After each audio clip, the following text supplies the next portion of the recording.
লবেরি চ্যানেলে সবাইকে স্বাগতম। আজকে আপনাদেরকে জানাবো যে লঞ্চ দুর্ঘটনায় আমরা যারা আহত হয়ে থাকি বা নিহত হই, তো যার কারণে আমরা আহত হই বা নিহত হই সেই কারণগুলো আজকে আপনাদেরকে দেখাবো। তো আমি এখন আছি ঢাকা সদরঘাট লঞ্চ টার্মিনালে।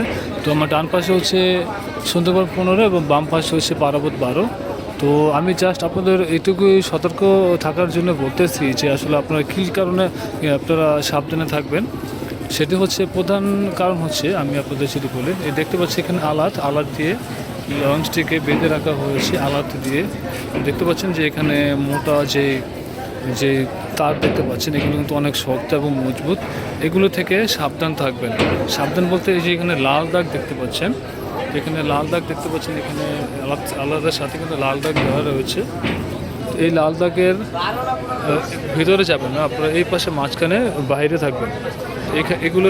এগুলোর সামনে আপনার থাকবেন না। এগুলো হচ্ছে যে কোনো সময় লঞ্চ যখন বাধা থাকে, পিছন দিক থেকে যদি অন্য একটি লঞ্চ বার্থিং করতে আসে, তখন কিন্তু লঞ্চ অনেক সময় ডানে বায়ে চাপতে গেলেও অনেক সময় দেখা গেছে এই আলাতগুলো ছিঁড়ে আমরা অনেক সময় আহত বা নিহত হই। এটি হচ্ছে প্রধান কারণ। আর আপনারা কয়েকদিন আগে দেখতে পেরেছিলেন যে আসলে লঞ্চ দুর্ঘটনায় যে লঞ্চের চিপায় বা লঞ্চের চাপায় পড়ে ফেন্ডারে চাপায় পড়ে যে দুজন যাত্রী মারা গিয়েছিল, সেই কারণগুলো এখন আপনাদেরকে দেখাচ্ছি। তো এখন আপনাদেরকে আমি সুন্দরবন 15 যে ফেন্ডার রয়েছে, সাইডের ফেন্ডার রয়েছে, সেটি আপনাদেরকে দেখাচ্ছি। তো আপনারা কখনোই আপনারা কখনোই লঞ্চের যে ফেন্ডার দেখতে পাচ্ছেন ভিতরে থাকবেন, কিন্তু আপনারা কখনো এই লঞ্চের যে দুপাশে যে সাইড দেখতে পাচ্ছেন এই ফেন্ডারে কখনো উঠবেন না। কারণ হচ্ছে প্রধান কারণ হচ্ছে, আমি আপনাদেরকে দুর্ঘটনার প্রধান কারণ হচ্ছে এই যে দেখতে পাচ্ছেন যে দুটি লঞ্চ, আমার ডান পাশে হচ্ছে সুন্দরবন 15 আর বাম পাশে হচ্ছে পারাবত 12। তো দেখতে পাচ্ছি যে দুটি লঞ্চ কিন্তু লাগিয়ে রাখা হয়েছে। তো আমরা অনেক সময় তাড়াহুড়ো করে লঞ্চে ওঠার কারণে বা ট্রলার দিয়ে যখন আমরা ওই পার থেকে বা এই সদরঘাটে আসি, তখন কিন্তু ট্রলার দিয়ে লঞ্চের পিছনে এই ফেন্ডার দিয়ে উঠি। তো অনেক সময় দেখা যায় বুঝে উঠতে পারি না যে আসলে লঞ্চগুলো যেইভাবে রাখা হয়েছে সেগুলো লঞ্চগুলো কি ডানে বায়ে চাপে বা সরে রাখা হয় কিনা। যখন লঞ্চগুলো ডানে এবং বামে সরে যায়, তখন কিন্তু এগুলো একটার সাথে আরেকটা লেগে যায়, যার কারণে কিন্তু আমরা আহত বা নিহত হই।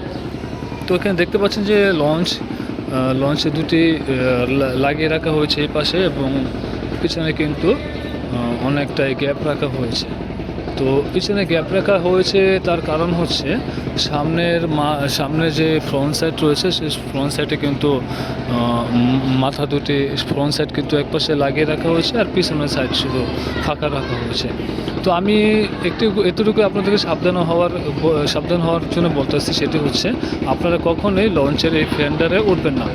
ফেন্ডারে উঠতে গেলে লঞ্চ যখন আরেক পাশে লঞ্চ যখন বার্থিং করতে আসে, তখন কিন্তু এই লঞ্চের যে গ্যাপ দেখতে পাচ্ছেন, এই গ্যাপ কিন্তু অনেক সময় যে ফাঁক দেখতে পাচ্ছেন, এই ফাঁক কিন্তু অনেক সময় একটার সাথে আরেকটা লেগে যায়, ফেন্ডার লেগে যায়। তো ফেন্ডার যখন লেগে যায়, তখন কিন্তু আসলে আমাদের আহত বা নিহত হওয়ার ঘটনা ঘটে যায়। তো আপনারা দেখছিলেন যে যে দুজন যাত্রী মারা গিয়েছিল কয়েকদিন আগে, তারা কিন্তু আপনার কেরানীগঞ্জের যে ওই পার দেখতে পাচ্ছেন, তেলঘাট বলে যেটাকে, সেখান থেকে ট্রলারে করে লঞ্চের যে পিছনে যে ফেন্ডার দেখতে পাচ্ছেন, এই ফেন্ডারে উঠতে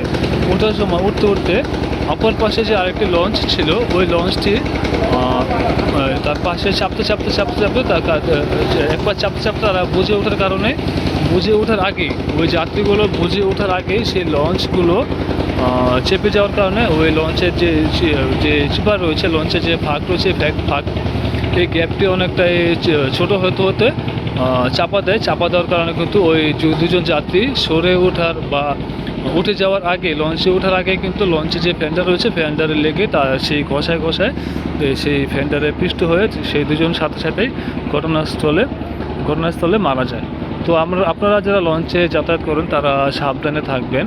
এই লঞ্চের ফেন্ডারে কখনো উঠবেন না। আর এই লঞ্চের ফেন্ডারে কিন্তু বর্তমানে কেন, আগে থেকেই লঞ্চের এই ফেন্ডার কিন্তু মৃত্যুর কারণ হয়ে দাঁড়িয়েছে। তো আপনাদের কাছে একটি অনুরোধ থাকবে, আপনারা প্রিয়জনদের সাথে ঈদ উদযাপন করবেন, প্রিয়জনের সাথে ঈদের আনন্দ ভাগাভাগি করবেন, এটি আমরা চাই। সুন্দরভাবে শৃঙ্খলভাবে আপনারা গ্রামের বাড়িতে গিয়ে সবার সাথে ঈদ উদযাপন করুন এবং সুস্থভাবে সুন্দরভাবে আপনারা ঢাকায় এসে কর্মস্থলে ফিরে এসে কাজে যোগ দিবেন, এটি আমরা আপনাদের কাছে আশা করি। তো আপনারা কখনোই ট্রলার দিয়ে এই ফ্যান্ডারে উঠবেন না। এই ফ্যান্ডারে উঠতে গেলে দেখা গেছে অনেক সময় অপর পাশের আরেকটি লঞ্চ বার্থিং করতে গেলে তখন এই গ্যাপ কিন্তু অনেকটাই চেপে যায়। তো চেপে যাওয়ার কারণে কিন্তু এইখানে এই দুর্ঘটনাগুলো ঘটে থাকে। তো আপনারা সাবধান থাকবেন এই ফ্যান্ডার থেকে। এই ফ্যান্ডার কিন্তু বর্তমানে মৃত্যুর প্রধান কারণ হয়ে দাঁড়িয়েছে। তো আমি আপনাদেরকে অনুরোধ জানাবো, আপনারা কখনোই এই ট্রলার দিয়ে ওই পার থেকে ট্রলার দিয়ে এসে দেখতে পাচ্ছেন নদীর ওই পার থেকে যারা সদরঘাট লঞ্চ টার্মিনালে বা যে কোনো লঞ্চে আপনারা উঠতে যান, তখন কিন্তু এই ওই পার থেকে ট্রলার দিয়ে এসে আপনারা এই যে এখানে লঞ্চের যে পিছনের সাইড দেখতে পাচ্ছেন ফেন্ডার, এখানে এসে ট্রলার দিয়ে তারপর উঠতে চায়। তো কতটা দুঃসাহসী, কতটা সাহস নিয়ে তারা মহিলা নিয়ে বা সন্তান নিয়ে তারা এখানে উঠতে যায়, সেটি কিন্তু এখন মৃত্যুর কারণ হয়ে দাঁড়িয়েছে। তো আপনারা অবশ্যই সাবধানে থাকবেন, এই লঞ্চের ফেন্ডার দিয়ে কখনো বা লঞ্চের পিছন দিয়ে কখনোই উঠবেন না। আপনারা সুন্দরভাবে শৃঙ্খলভাবে লঞ্চের পল্টনে যাবেন, পল্টনে গিয়ে টিকিট কেটে তারপরে লঞ্চের যে সামনের গেট রয়েছে ফ্রন্ট সাইডে, সেই সামনের গেট দিয়ে সুন্দরভাবে সুস্থভাবে আপনারা লঞ্চে ভ্রমণ করবেন। তো আশা থাকবে আপনারা লঞ্চে ভ্রমণ করবেন, লঞ্চকে ভালোবাসবেন, দেশকে ভালোবাসবেন, নদীকে ভালোবাসেন। তাহলে কিন্তু আমরা এই লঞ্চে যারা লঞ্চ প্রেমিক যারা রয়েছে, যারা লঞ্চে দক্ষিণাঞ্চল যাতায়াত করি, তারা সুন্দরভাবে সুষ্ঠুভাবে যাতায়াত করতে পারবো, সেটি যেন আপনাদের কাছে আশা করি। তো ভিডিওতে এটুকুই আপনাদেরকে সাবধান হওয়ার জন্য বলছি। যদি কোনো ভুল বলে থাকে তাহলে সেটি ক্ষমা দৃষ্টিতে দেখবেন। আর অবশ্যই লঞ্চের পেছনে যে ফেন্ডার দেখতে পাচ্ছেন, ফেন্ডার দিয়ে কখনো উঠবেন না, বা লঞ্চের পেছন দিয়ে কখনো ট্রলার দিয়ে ওই পার থেকে ট্রলার দিয়ে এসে আপনারা লঞ্চে সরাসরি উঠবেন না। আপনারা ট্রলার দিয়ে পল্টনে যাবেন, যেই ঘাটে বা যেই দক্ষিণাঞ্চলের যেই রুটে লঞ্চে আছে সেই লঞ্চের পল্টনে যাবেন।